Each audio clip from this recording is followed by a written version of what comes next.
Wah, lihat deh. Kala ngebut banget.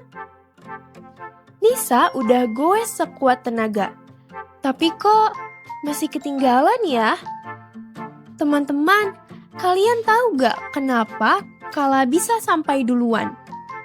Yap, karena Kala punya kecepatan yang lebih besar. Kecepatan itu apa ya? Yuk kita bahas. Teman-teman, kalian pernah gak jalan ke dapur buat ambil minum, terus balik lagi ke kamar? Nah, pas kalian pindah tempat itu, tubuh kalian bergerak. Jadi, kalau ada benda yang pindah dari satu tempat ke tempat lain, itu namanya gerak. Sekarang, kalau kita ngomongin kecepatan, itu artinya seberapa cepat benda itu bergerak. Coba bayangin, kamu dan temanmu lari ke kantin, tapi kamu yang sampai duluan. Padahal jaraknya sama. Berarti kamu lebih cepat kan? Nah, itu artinya kecepatan kamu lebih besar. Jadi gampangnya gini, gerak itu berpindah tempat, sedangkan kecepatan adalah seberapa cepat kamu berpindah tempat. Oke, sekarang kita masuk ke bagian yang paling keren. Rumusnya. Yuk bayangin ada segitiga ajaib yang kita sebut segitiga Jokowi. Eits, bukan Pak Presiden ya, tapi singkatan dari J, jarak, K, kecepatan, dan W, waktu. Kalau kamu mau cari jarak, tutup huruf J. Jarak sama dengan kecepatan dikali waktu. Kalau kamu mau cari kecepatan, tutup huruf K. Kecepatan sama dengan jarak dibagi waktu. Kalau kamu mau cari waktu, tutup huruf W. Waktu sama dengan jarak dibagi kecepatan. Sekarang kita coba ya. Kalau kamu lari 100 meter dalam 20 detik, berarti kecepatannya 100 dibagi 20.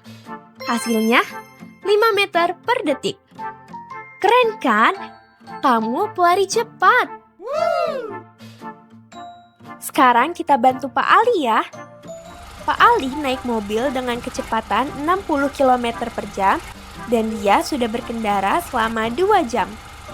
Kita pakai rumus jarak sama dengan kecepatan dikali waktu. Jadi 60 dikali 2 hasilnya 120 km. Artinya selama 2 jam, Pak Ali sudah menempuh jarak 120 km. Wah, jauh banget ya. Udah bisa lewatin 3 tukang bakso tuh. Teman-teman, ternyata kecepatan itu nggak cuma dipakai di pelajaran aja loh. Kita pakai kecepatan setiap hari tanpa kita sadari. Misalnya, waktu kamu lari ke sekolah karena hampir telat. Kamu lagi ngatur kecepatan langkah kamu. Atau waktu kamu naik sepeda ke warung. Kamu bisa ngerasain kapan harus ngebut dan kapan harus pelan biar enggak jatuh.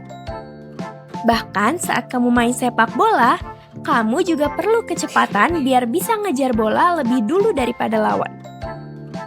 Jadi, kecepatan itu penting banget dalam hidup kita. Kalau kamu bisa ngatur kecepatan dan waktu dengan baik, kamu bisa jadi anak yang disiplin dan cerdas dalam mengatur kegiatan sehari-hari. Sekarang, yuk kita uji otak cepatmu. Misalnya, jarak rumahmu ke sekolah 5 km. Kamu naik sepeda dengan kecepatan 10 km per jam. Kira-kira berapa lama ya waktu yang kamu butuhkan untuk sampai ke sekolah? Ingat ya, rumus waktu itu gampang banget. Waktu sama dengan jarak dibagi kecepatan. Berarti 5 dibagi 10 sama dengan 0,5 jam. Nah, 0,5 jam itu artinya setengah jam atau 30 menit. Hebat! Jadi, kamu butuh waktu 30 menit untuk sampai ke sekolah. Siapa yang tadi jawabnya benar? Wah, pintar banget! kamu berhasil menemukan jawabannya. Sekarang kamu udah jago kan soal kecepatan? Ingat, gerak itu berpindah tempat, sedangkan kecepatan seberapa cepat kamu berpindah tempat. Dan rumus ajaibnya, bareng-bareng yuk kita sebutkan. Kecepatan sama dengan jarak dibagi waktu. Hebat! Sekarang kamu bukan cuma bisa bergerak cepat, tapi juga berpikir cepat. Terus semangat belajar ya, dan jangan lupa latihan biar makin jago. Sampai jumpa di video berikutnya. Dadah!